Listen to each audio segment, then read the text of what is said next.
Hello दोस्तों, कैसे हैं आप लोग। उम्मीद करता हूँ उम्मीद से ज़्यादा स्वस्थ और मस्त होंगे। स्वागत है आपका मेरे यूट्यूब चैनल लाइव जर्नल पर। मेरा नाम सूरज सिंह और मैं हाजिर हूँ आप लोगों के समक्ष एक नई वीडियो के साथ। ये वीडियो है मेरी एसएससी सीजीएल की जर्नी में इंग्लिश की स्ट्रेटजी पर। तो इससे पहले मेरी अगर पिछली वीडियोज़ आप लोगों ने नहीं देखी है या नए व्यूअर हैं तो please visit channel, check playlist and watch strategy exam videos and my exam journey videos. Watch, do share and subscribe.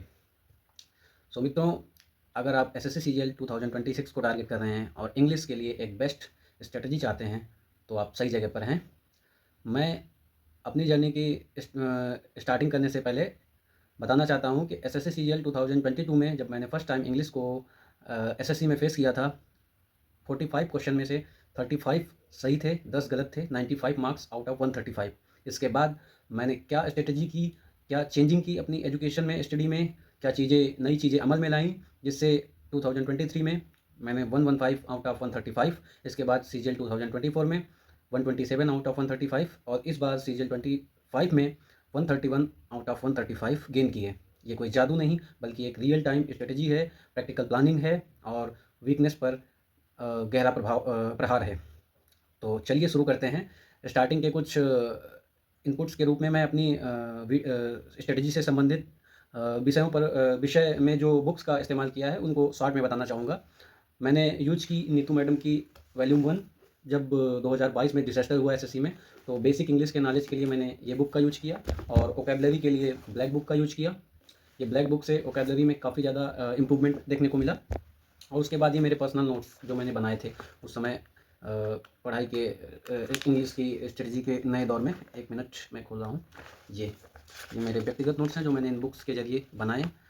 तो चलिए एक एक करके मैं आपसे पूरी प्लानिंग शेयर करता हूँ और सीजीएल 2026 में आपको क्या चेंजेस करने चाहिए, किस दिशा की ओर रुख करना चाहिए जिससे आप भी एक अच्छे स्कोर की ओर बढ़ सकें। तो basically first you have to sit on the chair and just think about yourself कि किधर से समस्या आ रही है, वीकनेस का एज किधर है, पहले ये ढूंढना पड़ेगा आपको। बैठिए, सोचिए और डिसाइड करिए और उसके बाद देखिए क्या आपके बेसिक्स में दिक्कत है, इंग्लिश ग्रामर में, या आपकी वोकैबुलरी में ज़्यादा दिक्कत है, या बाकी दोनों जगह से परेशानी है। जैसा भी हो उस हिसाब से मेरे स्ट्रेटजी को इम्प्लीमेंट करिए अपनी पढ़ाई में। तो अगर आपकी बेसिक्स की बात करूं मैं तो आप ये नीतू मैडम की जो मैंने वॉल्यूम 1 की बुक शेयर की है आप लोगों के साथ, इस बुक के पन्नों को आप देख सकते हैं। 2023 में मैंने शुरू की थी और अभी 25 तक फॉलो कर रहा हूँ इसी बुक को।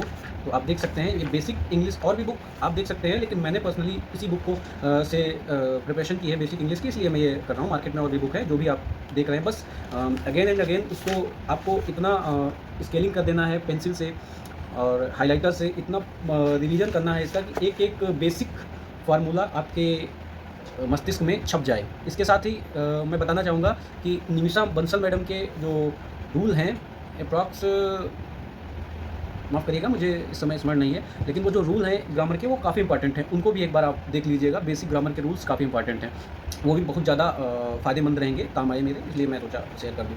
और ये ब्लैक बुक, अगर आप वोकैबुलरी से पीड़ित हैं तो इस ब्लैक बुक को रंग डालिए पूरा, पेंसिल से, हाइलाइटर से, एक एक अक्षर, एक एक शब्द। इसके साथ ही मैं आप लोगों को बताना चाहूँगा कि 2023 में ही मैंने इंग्लिश माध्यम ऐप का, इंग्लिश माध्यम वेबसाइट से जो भी मॉक फ्री के होते हैं उनमें डेली के एडिटोरियल डालते हैं, वो एक पूरी क्वेश्चनरी बेस्ड, जिसमें पैसेज भी होगा, फिलअप भी होंगे, फ्रेजल भी होंगी, जिसमें एक पूरा 20 क्वेश्चन का सेट होता है। वो क्विज के रूप में अटेंड करिए, उससे पहले एडिटोरियल पढ़िए।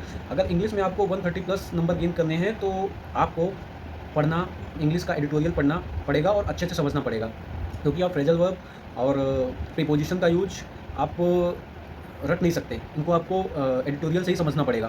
तो इंग्लिश माध्यम का जो वो क्विज है, उससे पहले जो डेली वो फ्री का एक एडिटोरियल देते हैं वो काफ़ी महत्वपूर्ण है। अगर आप इंग्लिश में एसएससी सीजीएल 2026 में या किसी अन्य एग्जाम में भी इंग्लिश को लेकर आप चिंतित हैं और उसमें अच्छे मार्क्स लाने की प्लानिंग करना चाहते हैं तो ये बेहतर इंप्लीमेंटेशन होगा। इसके साथ ही आप अपने सेल्फ मेड नोट्स भी बनाएं और नोट्स में नोट्स को एग्जाम, कोई भी एग्जाम के 1 या 2 दिन पहले आपके हैंडमेड नोट्स आपके साथ बहुत अच्छे से काम आएंगे और आपके लिए बहुत ही ज़्यादा फायदेमंद होंगे। वो आपके सेल्फ मेड नोट्स जो मैंने आपको दिखाए हैं या जो मैं दिखा रहा हूँ, शेयर कर रहा हूँ, ये नोट्स आप बिल्कुल अपने हैंडमेड नोट्स ज़रूर बनाएं। इसके साथ ही साथियों, मैं ये कहना चाहूँगा कि इस बार की जो सीजन 2025 में पैटर्न चेंज हुआ है, जब से एडिक्विटी आई है, एसएससी में इंग्लिश का level as compare to TCS improve हुआ है, काफ़ी इंप्रूव हुआ। हालाँकि इस बार का पेपर टीसीएस ने ही कंडक्ट कराया है, ऐसा सुनने में आ रहा है, या फिर सॉफ्टवेयर उन्हीं का था, जो कि सत्य है। लेकिन उसके बावजूद मुझे लगता है कि पेपर का जो सेट है वो तैयार किया है एडिक्विटी ने, क्योंकि इंग्लिश का या कंप्यूटर का जो लेवल उन्होंने सेट करके दिया है वो इससे पहले प्री में देखने को मिल चुका है। तो अगर आप इंग्लिश की चेंजिंग कंडीशन में भी जो नई चीज़ों को जो इंक्लूड किया है एडिक्विटी ने, तो इनको भी आप फेस करना चाहते हैं, तो इसके लिए टेक्स्ट बुक के मॉक, जो इस बार के मॉक मैंने दिए हैं, जिसमें मैंने 131 आउट ऑफ 135 अटेंड की गेन किया है, इन मॉक्स का बहुत योगदान रहा। टेक्स्ट बुक के इन मॉक्स का जो इधर रिसेंट में मैंने दिए थे मेंस एग्जाम के पहले, तो ये मॉक काफ़ी अच्छे स्तर के थे। और फिर घूम फिर के बात वही आ जाती है कि आप इंग्लिश माध्यम का, जो मैंने पैरा रीडिंग के बारे में डिस्कस किया है, आप पैरा रीडिंग करिए, चाहे इंग्लिश माध्यम से करिए, चाहे न्यूज़पेपर से करिए। Everything in para is very important for your understanding.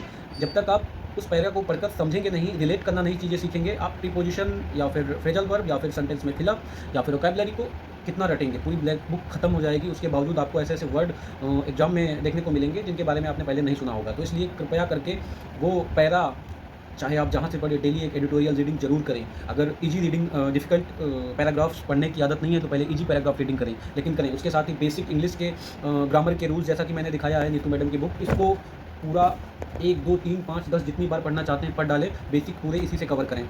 मैंने 22 में मेरे जब 95 मार्क्स बने थे, उसके बाद मैंने ये प्लानिंग की और इन चीज़ों का, जो मैंने अभी वीडियो में शेयर किए हैं, इन्हीं चीज़ों का यूज़ किया है। और उसके बाद आप जैसा कि देख रहे हैं 115, उसके बाद CGL 24 में 127 और फिर अभी CGL 25 में 131 आउट ऑफ 135। ये मैंने जो ये मार्क्स गेन किए हैं वो सब इन्हीं का नतीजा है। तो please change your strategy, change your planning according to the recent exam या क्वेश्चन पेपर जो भी है, उसी हिसाब से अपनी प्लानिंग चेंज करिए। और ये थी मेरी स्ट्रेटजी। मैंने सही अप्रोच बता दिया, सही प्लानिंग बता दी। Now it's your turn, you have to implement these plannings. और अगर आप इनको इम्प्लीमेंट करते हैं, then you will definitely get good marks in English.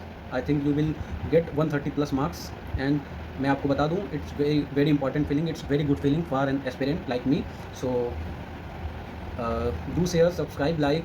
And अगर आप और भी इस तरीके से नई नई स्ट्रेटजी सब्जेक्ट वाइज चाहते हैं तो please comment in comment section. And also मैं जानना चाहूँगा, आप लोग अपने CGL 2025 के मार्क भी अगर आपने दिए हैं तो मार्क्स अपने शेयर कर सकते हैं। और भी कोई चीज़ हो तो please comment in comment section. साथ ही keep building your self, make your future bright, achieve your goal. Thank you. जय हिंद।